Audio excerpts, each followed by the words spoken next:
Greetings, fellow stateless colonists. Rodamon here. Thank you for tuning in to Starsector Homeworld. Episode 12, Destination Homeworld. I keep forgetting to, slip surge to my locations, which would be faster. Okay, there's a low warning beacon. But given how pathetic we are, we still have to be extra careful.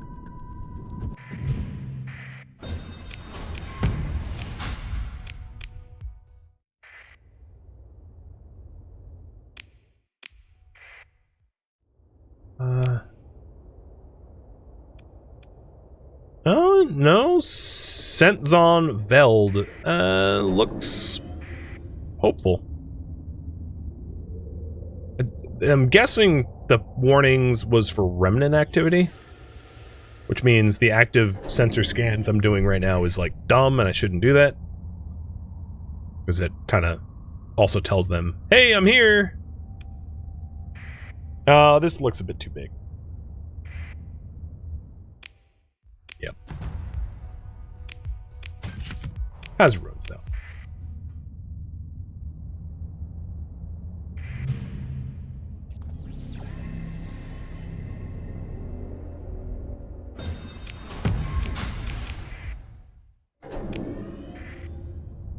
What got pinged over here? Oh, mining station. And server data for an arid world and all sorts of junk.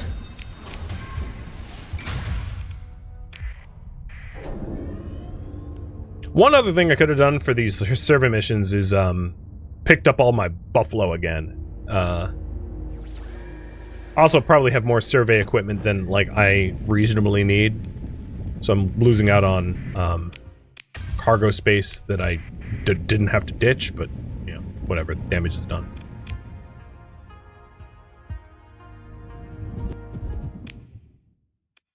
Three more systems.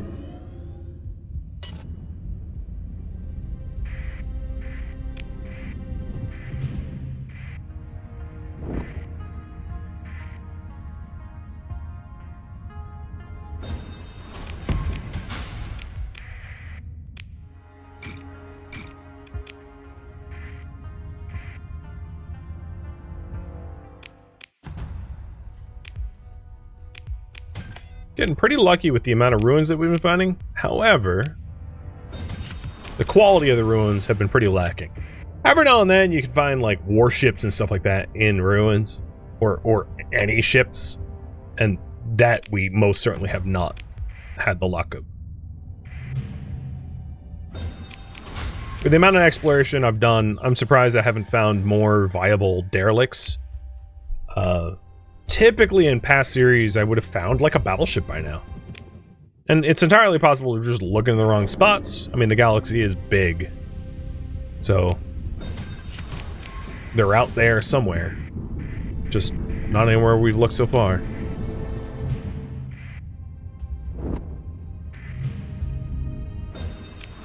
Also doesn't help that we've run from every possible engagement.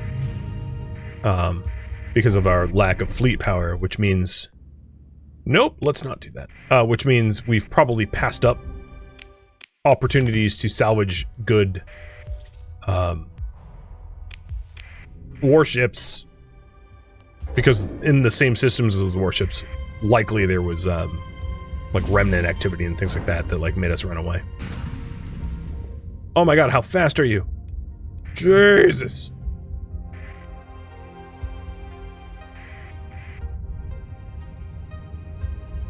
Flying at me at 19 out of 20. Rude. And you're still here? Get away. Alright. I'm gonna use the gravity wall of that planet. So there's a research station we've yet to hit.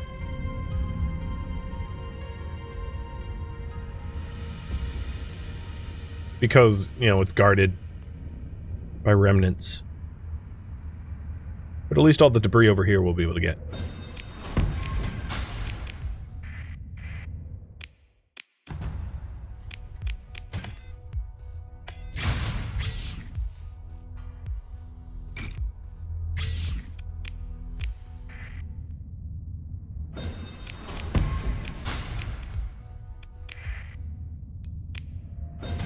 Oh crap, they caught up.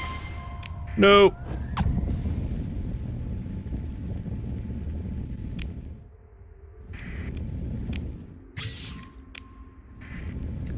It'd be funny if you could, like, aggressively jettison stuff at enemies. You know, like, jettisoning heavy armaments, like, on a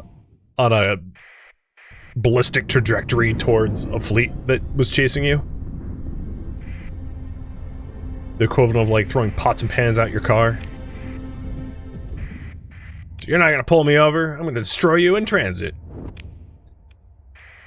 So this is possibly the last desert world within range of the Corps, and the last survey that we need. Scrap shot? Yeah, exactly. Scrap shot. It could work.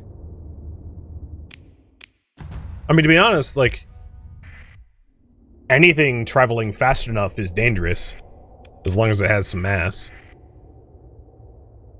You know, you could hypothetically destroy a whole planet with a tomato if you could, like, accelerate the tomato to, like, 99.9999999% of the speed of light, right? Like, everything is pretty cataclysmic at those speeds. There's an old XKCD comic strip about, like, throwing a baseball at, like, 90% the speed of light, and how it would just, like, probably destroy all of Earth's atmosphere and create, like, a new extinction event if you were able to throw a baseball that fast. Like, yeah. Yeah.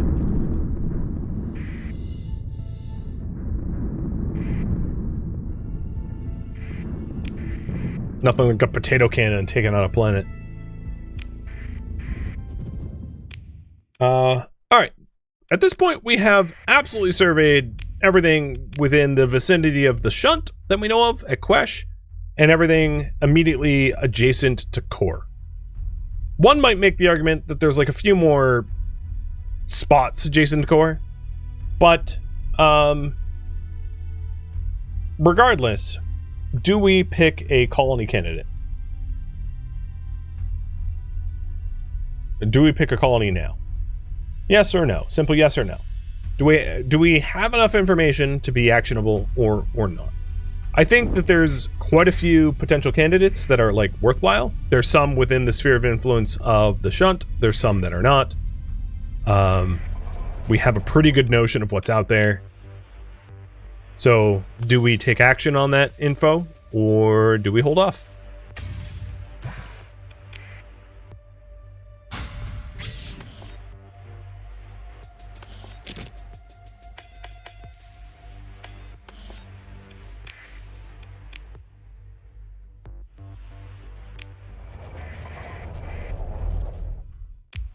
In, like, housing market terms, we've done our due diligence at this point, I would argue. So, having done our due diligence, is it time to make a choice?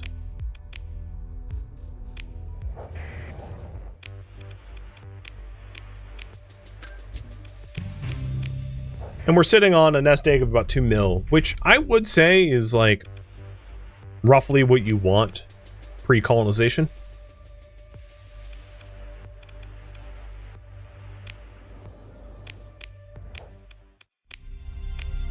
So taking a look at... Actually, you know what might help? Is if I was in the center of Core. So let's go to, like, Syndria.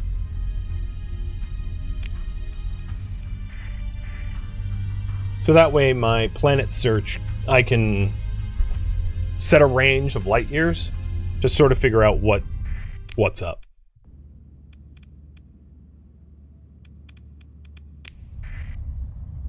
I always call Syndria Asconia. I mean, they're, like, one and the same to me at this point, even though they're not.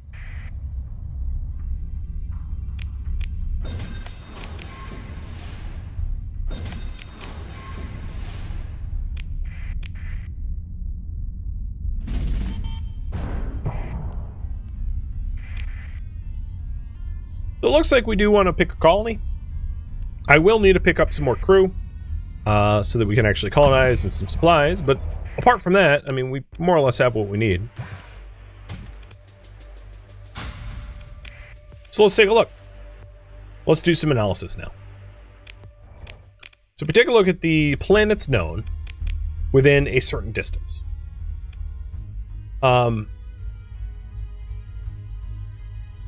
Instead of picking between shunt and not shunt, I'm just going to put down some options. So I definitely want one that has some farmland.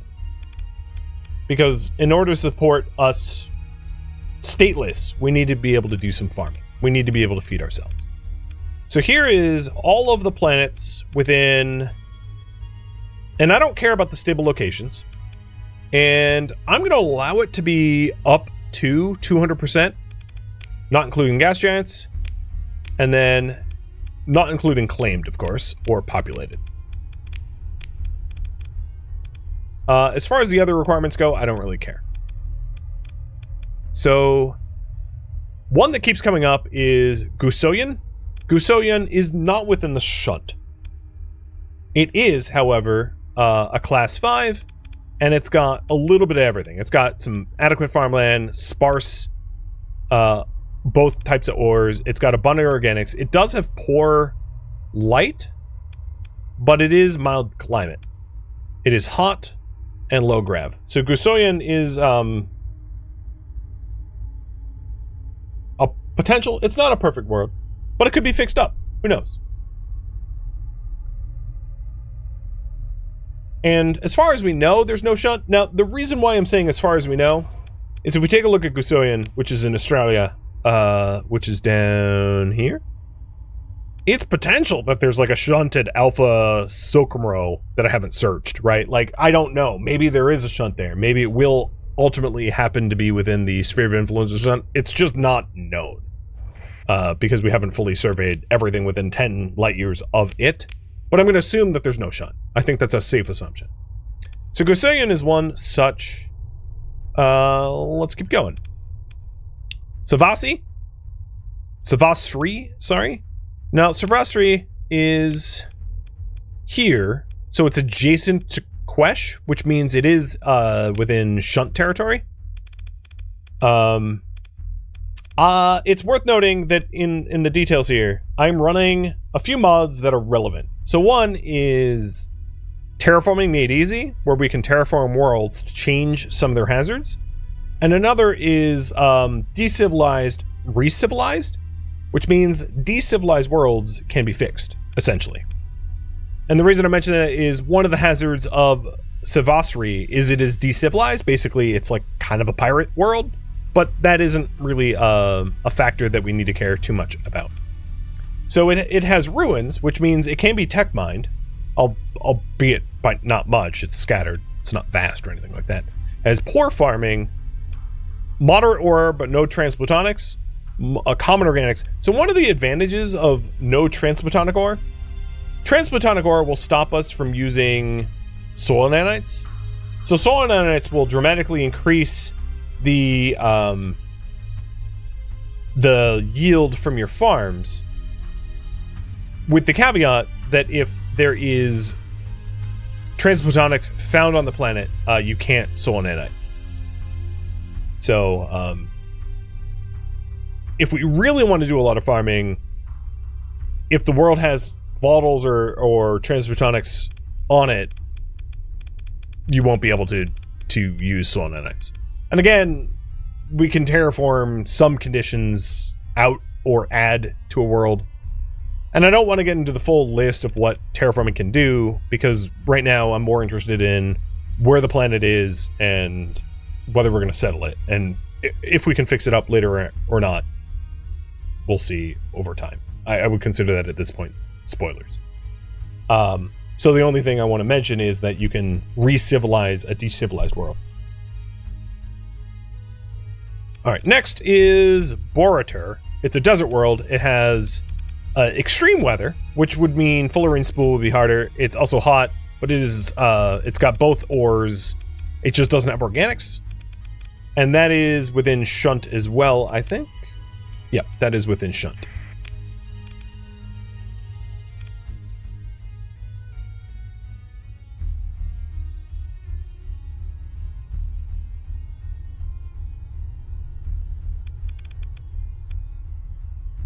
going down the list.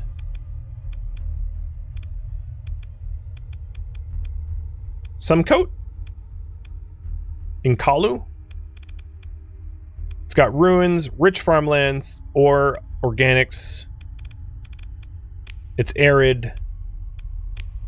And if it's here, I think that's close enough to Quesh. Yeah, that's close enough to Quesh, so that's shunted as well. It's a little bit higher hazard rating, but like not. I mean, it's also 25% of that is decivilized, so that's fixable. What else? Darid. So Darid is another one that we had an eye on. It's very low hazard, but it is not within shunt. It has bountiful farmland, so it'd be very easy to farm there. Extensive ruins, but it is obviously not within the shunt.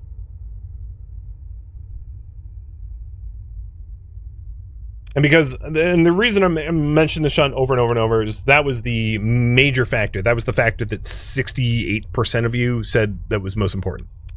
And then all of those worlds are within reasonable distance of core. I would say Darid might be a little bit further out, being at Doe, but even then, it's not like terrible. So those are the options, and if you need a little bit more data on them, I can provide. But yeah, that's the long and short of it. Now, if we did want to do like the lowest possible hazard rating, there's none that would be low grav. So Darid is the best of the low grav, and then if not Darid, Gusoyan. Gusoyan has a wider variety of resources, so it's got a little bit of everything there except for volatiles, whereas Darid is far more habitable with without. Actually, no. I mean, Darid has a little bit of everything too. It's just not within the shunt. So essentially, the worlds within the shunt, which is Savasri, Border, and Sumcoat, aren't super habitable, and the Gusoyan and Darid are outside of the range of the shunt, but they're far nicer. So here's the Joe system. And you have the Darid, the Terran Ascension world here. It has, and I mean, the other factor is stable points. So it has 2 stable points, as this one and this one. So nav buoy and a stable location. And that obviously can be changed as well. So 2 is not bad. And it's here. And I don't think, maybe it's close enough to Delta Spira to potentially, if there's a shunt at Delta Spira or at Alpha Sokomro, it could have shunts there, but like it's unlikely. Same with Big Ping. I'm not sure. That might be too far. So because you guys, because the vote is tilting towards Darid, let's head over to Darid just to check out the location. And I'm not concerned about gates, Zifi, because gates can be made. Gates aren't a factor that matters to me. Well, okay, gates can't be made. Gate can be made. A singular.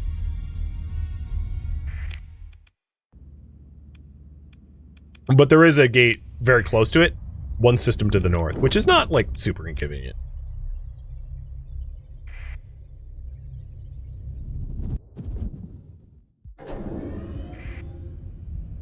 I wouldn't even call it an endgame gate. You can get that gate, not, again, to spoil too much, but you can get that gate without even having, like, my current fleet could manage it. Because it's like, not really a well, I mean, there's a little bit of combat, but there's not a lot of combat involved. So this is the planet that we're considering. Accessibility of 61%. And if we take a look at the zone here, Big Ping is too far away for a shunt to matter. Same with Delta Spira. Same with Simrokro. So there won't be a shunt. Unless there's a binary I'm missing. I don't see any binaries. That's a binary. Oh. I don't think there's a... I mean, I surveyed here, so I don't think there's a shunt at this binary system. but I'm not 100% sure.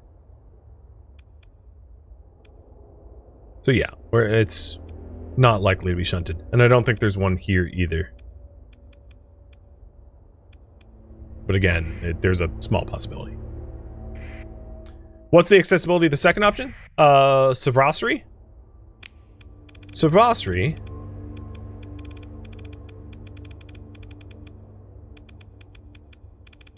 God, where is it? Oh, I changed the needle.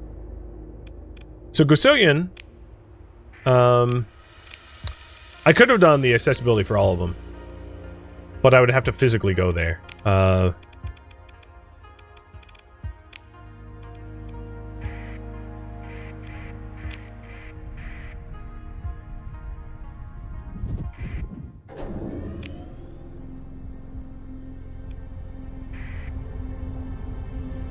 I guess this is the first opportunity that I could really benefit from a slip surge, so let's use it.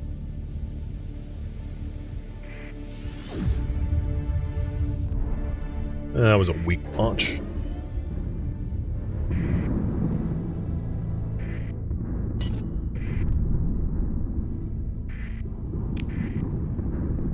Now, it's also worth noting that once you build like megaports, and if you are able to use a fuller inspool, accessibility changes over time, and then also accessibility is based upon the hostility of other factions. So if we like make amends with like Kanta, you know, that will change it as well.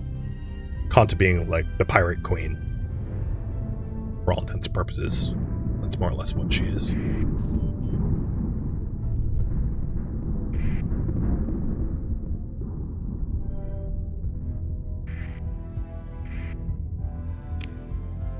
Yeah, we're almost there.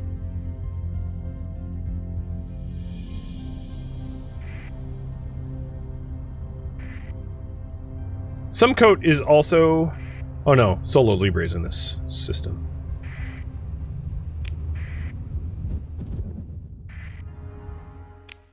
Okay, accessibility, basically the same. 68, 71. It's essentially not all that different.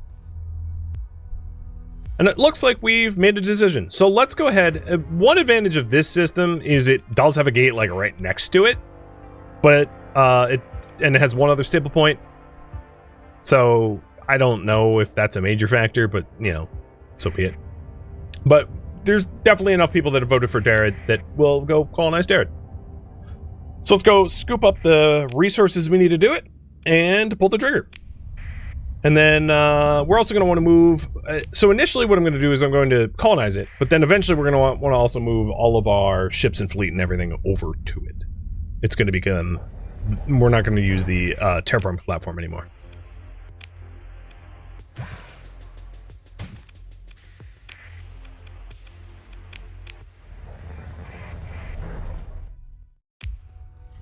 So we want a lot of supplies. And then we need crew. So there should be crew. Yep, there they are.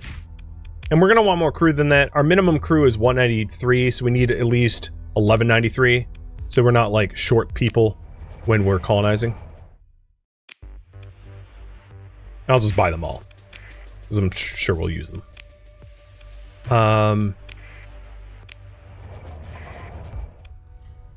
I think I'm just going to go and take all the ships now. Up into, like, unless we exceed 30. 27. Alright, perfect. And the reason for this is so that we can just grab everything. Move it over now. And then get rid of all the server equipment that we have installed in the Buffalo. Because it really won't be needed anymore. Or not Buffalo, the, Colossi. So setting these up to drive cargo. And you know, maybe I'll keep the server equipment because I'm sure we'll keep serving worlds. I'll keep the server equipment on the Starliner and the tanker. Okay. We are one big treasure boat right now. I'm sure we're not going to be moving at full speed. 9. That's not bad. Because we have a lot of like random ships. some of these ships don't have owners yet. I'm not going to worry about that. And some of these ships actually might not survive very long. Like some of the drams, I don't even think I'm going to keep. I don't really see a use for them. The other thing is fuel costs. Boy, I'm going to need to buy some more fuel. So, let's pop over to Arcadia and buy some fuel. I hope I don't spend more fuel getting out to Arcadia than I actually, like, profit off of it.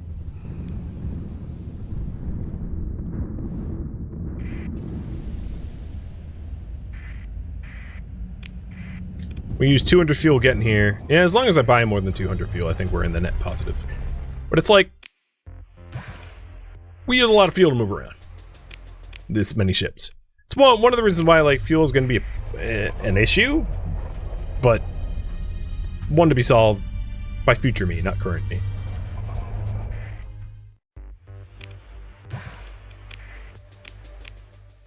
And unfortunately, there's no gates here.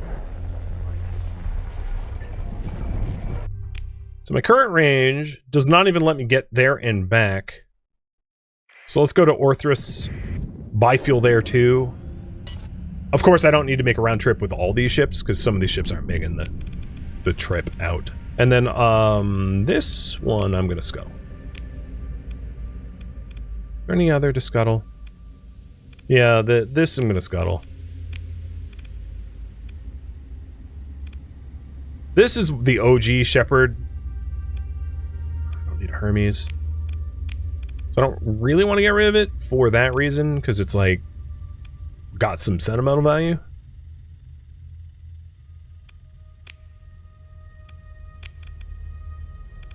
And yes, I could be selling these, obviously.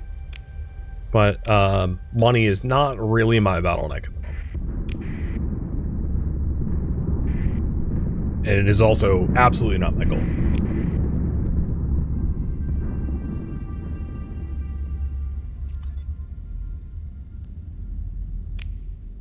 Where is that, research station? I'm gonna accept that. Not that I'm doing it right now, just have it on the docket. Not bad.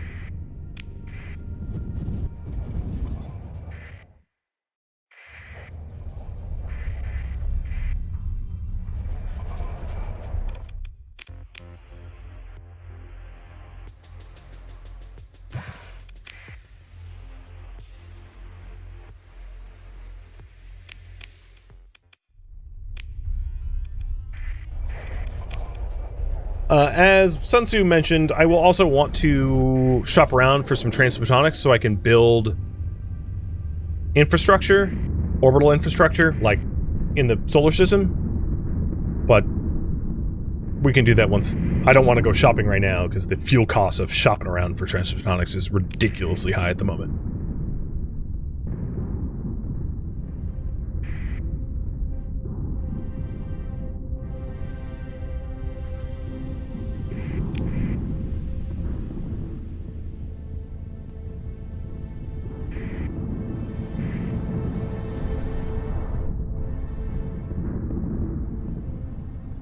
Okay, here we are. And interestingly enough, it's a white dwarf world that we're potentially colonizing, which is strange. Given that white dwarves would not be usually hosts to it. But here we are. Establish. And you know what? I think I'm gonna call it, I'm gonna keep calling it Darad. So we're gonna be the stateless.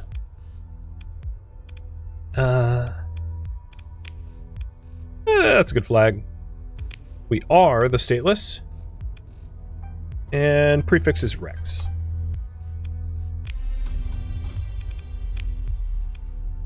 Oh, you know what? Not the. Oh, no, yeah, there we go. We'll just be. Let me fix this. Just stateless.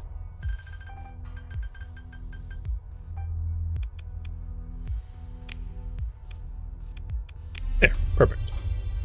Okay, we want a hazard pay to encourage growth. That's going to be a big one. My current bionics don't do anything as governor, but I could consider that as well. And then we are building a spaceport. And maybe the first thing I'm gonna build here is farming, just to like get some basic industry growing. But we're also gonna want to increase our stability above 5, because 5 is like a bare minimum point. But we're not easy way to add stability would be an orbital station, and orbital station is going to be something we build later on. So let's do farming first. So we spaceport to farming and then to some stability stuff. Now that we dropped off all the crew, we're going to be massively under strength. So it was always my intention to drop off all these ships for now, because I'm not planning on using them at the moment. And then for stockpiles, I don't want to put them in resource stockpile. Actually, I'll put some in resource stockpile to help with some shortages. But then the rest are going into my own personal storage.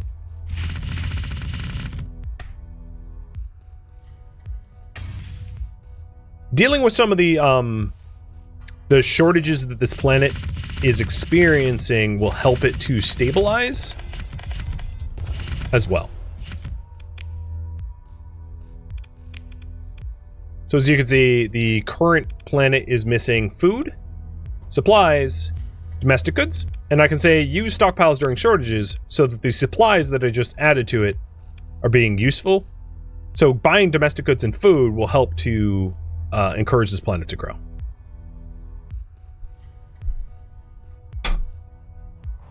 Cheers.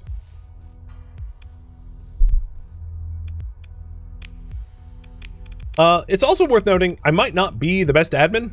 I could potentially hire another admin, but I don't really want to pay for an admin right now. So one thing I was considering doing, and yes, we do have the potential for a colony crisis, is before I end the stream, I would very much like to bring this to a potential future different owner. I'll put it that way.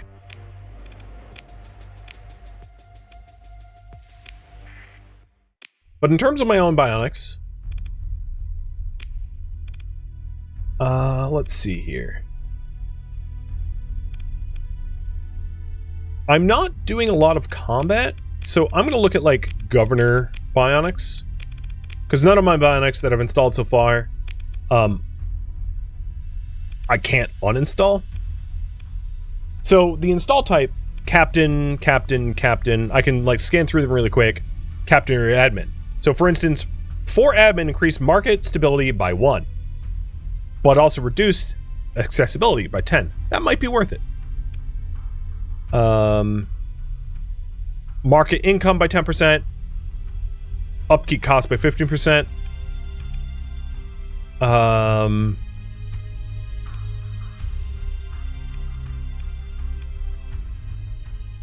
Market accessibility by 5%, decrease upkeep by 10%. So like I could install that, no problem. Market fleet size and defend by install that. We're still keeping our humanity too.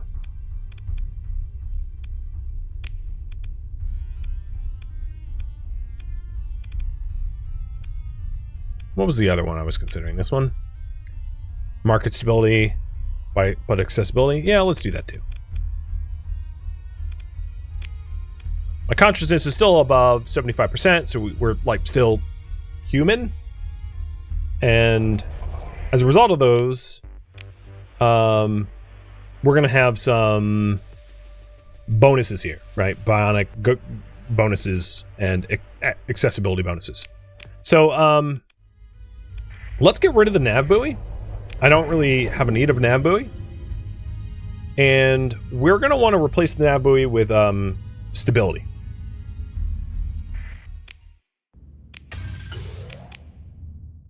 So we're going to do a comms relay. And I could, with a lot more resources, upgrade this to domain standards, meaning that we should squirrel away a beta core for that, and also transplutonics that we grab. But the benefit of this is it will add 1 stability for us to benefit from. So that Darid should, yeah, it's already sporting a stability 6, and anything above 5 is like sort of stable, for lack of a better term. So we're already meeting that threshold, which is great. Wait, what did I find there? Skipped over that info a bit too fast. What happens if you're not human? You will start to pay some penalties. So the other thing we can install here would be like, I guess a sensor array? For giggles. Just so that we can see things before they like mess with us sooner, I guess. I don't know. Ooh, a research station. We're under our nose the whole time.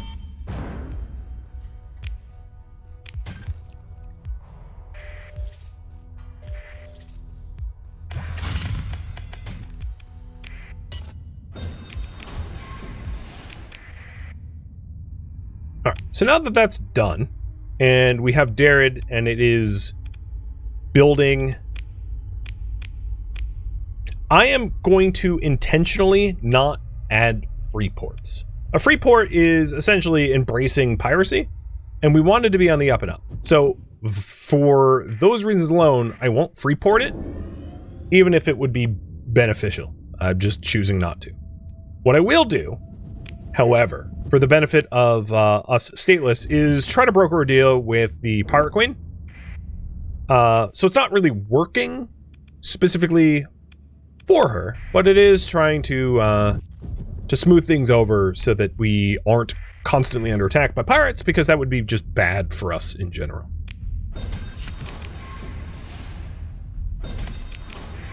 And this is, I'm sure, something that other quote-unquote nations do as well. Here we go, Kant is dead.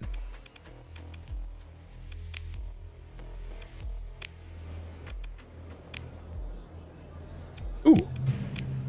I'll take that mission. So let's go talk to... God, who is it? The port boss? I want to talk to Kanta.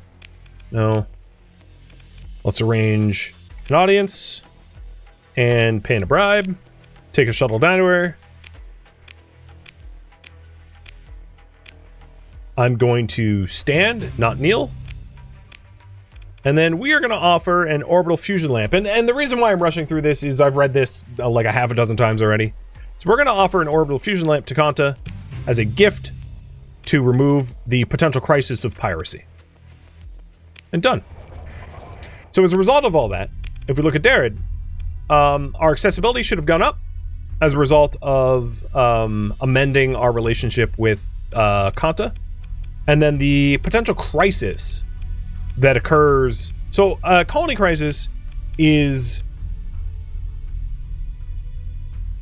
As you anger other factions, as you have enemies, it will grow over time, and then you will face some sort of crisis to your empire. And Kanta's protection removes the pirates from adding crisis. So as long as I stay friendly with the other colonies and stay off their radar, I won't be building up any crisis points, meaning that Darid will be a nice, stable, comfortable place for people to live. And as you can see, I'm already rocking stability 10. I mean, that's ridiculous in like month 1. Absolutely ridiculous. But that's because there's a base of 5, it's being managed, domestic goods are being met, I have a bonus bionic, and we have the comms relay. Dang. The intention of the colony here is I want it to be a place for the stateless to live, but it also means I'm not necessarily trying to build like a war fleet or anything, but what we will probably need to do is to consider our own self-defense. So I'm also going to add in an orbital station so that it can defend itself at least a little bit. You all right? If you are a nation that has no ability to defend yourself, you're a nation that is going to suffer the consequences of having enemies invade. And that's going to be a problem. Even assuming no colony crisis, just a random marauder pirate. Because paying off Kanta doesn't make the pirates not attack me. It makes the pirate crisis not happen. But individual pirate fleets can still mess with me. And I don't want like an individual pirate fleet to potentially like invade Darid and like cause issues. So investing in its own defense is one such way that we can deter that going forward. But this, friends, is where I'm going to leave off for this week, having finally finished some of the initial survey and then deciding on a colony. Thank you for tuning in to Starsector Homeworld, which originally streamed live on Twitch. If you have any feedback or questions for me, let me know in the comments below. If you'd like to catch a live stream of mine, Rhodamont.com has my stream schedule and countdown timers to upcoming streams. If you'd like to join my online gaming community on Discord, Rhodamont.com has a link to it, as does the description of this video. Thank you so very much for watching. Special thank you to my Twitch subscribers, Patreon patrons, and viewers like you that support the channel and made it all the way to the credits. Thank you so very much. I hope to catch you next episode or an upcoming stream. Farewell, my fellow survivors.